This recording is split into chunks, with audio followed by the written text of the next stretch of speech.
नमस्कार दोस्त आपण मान निकट में गोटे एमती ही गोटे गोटे ईश्वर वाक्य को दृष्टांत माध्यम देखि गोटे सेंड कर जहाँकि आपण मान निकट में गोटे दृष्टांत देकी आम कही था आम ईश्वर वाक्य को आम हठात बुझी न पारिबा किंतु आम दृष्टांत माध्यम कहले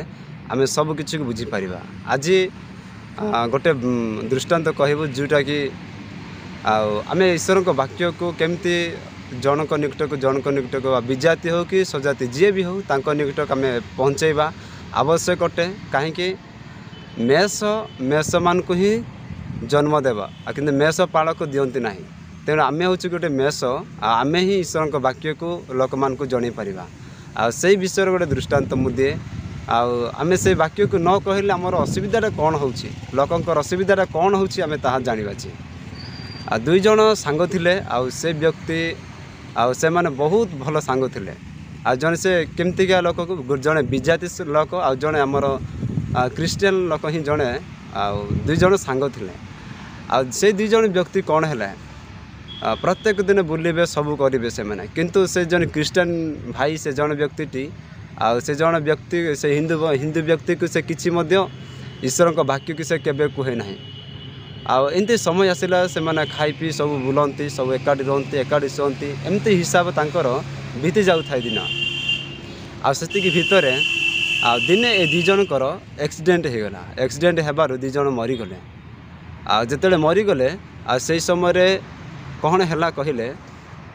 दी जनकर आत्मा स्वर्ग रे उपस्थित हो गला जिते बड़े स्वर्ग रे उपस्थित हो गला से समय स्वर्गर दूत माने माने मझीरे गोटे बाड़ी रे अटके देले से जेते अटकेबारु से मान को मना कर नहीं तुमर एंट्री हेबनी कौन पाई दी जन को अटकेले चेकिंग माने स्कान कला बेल को जना पड़ा क्रिश्चियन व्यक्ति को सही स्वर्ग भितर एंट्री करागला आ हिंदू व्यक्ति तो बाहर रही गला तापर से हिंदू व्यक्ति मते कहीं एंट्री करागलानी कौन पाई ए विषय दूत मान को पचारला से कह नाई तुम्हें पृथ्वी रही किंतु जीसु को टिके निज हृदय स्थान देल ना जो द्वारा तुमर अवस्था एमती से भितर से व्यक्ति जानिला से व्यक्ति को नरक को ठेलिबा पूर्वर बा नरक रे पकेबा पूर्वर से क्रिश्चियन व्यक्ति को गोटे कथा कहले भाई देख तुम्हें मो सहित एत वर्ष धरिकी रहिल थरटे जदि ईश्वर वाक्य को जदि मते कही था मु विश्वास करी जीसु जड़े त्राणकर्ता उद्धारकर्ता शक्तिदाता आउ से पाप क्षमा करती एमती के व्यक्ति से बोली कही मुझे विश्वास करी किंतु मते किसी भी सेमती कहल ना जो द्वारा मोर अवस्था जमती से बहुत कांदिले आमती हिसाब से से व्यक्ति किसी करें ना तेणु मुझे आपण मान को कहवाई चाहे ए दृष्टांत माध्यम देकी जहाँ आम जदि विजाति मान को जदि एमती भाव में ईश्वर को वाक्य को जन को जनइबा जो द्वारा जदि से न जनइबा ताहले सेमान को मध्य ईश्वर को राज्य रे प्रवेश करने आवश्यक अटे जीसु कौन चाहती जीसु चाहती जे गोटे आत्मा मध्य विनष्ट न हुए जेपरी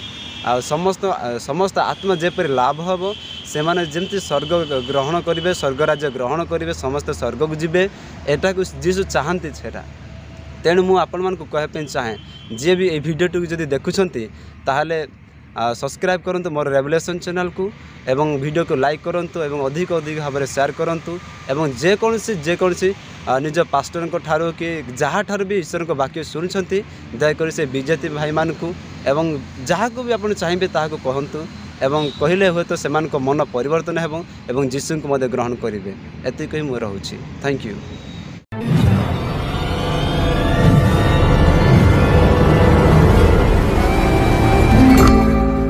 Subscribe to my channel and click on the bell icon to get notifications about new videos.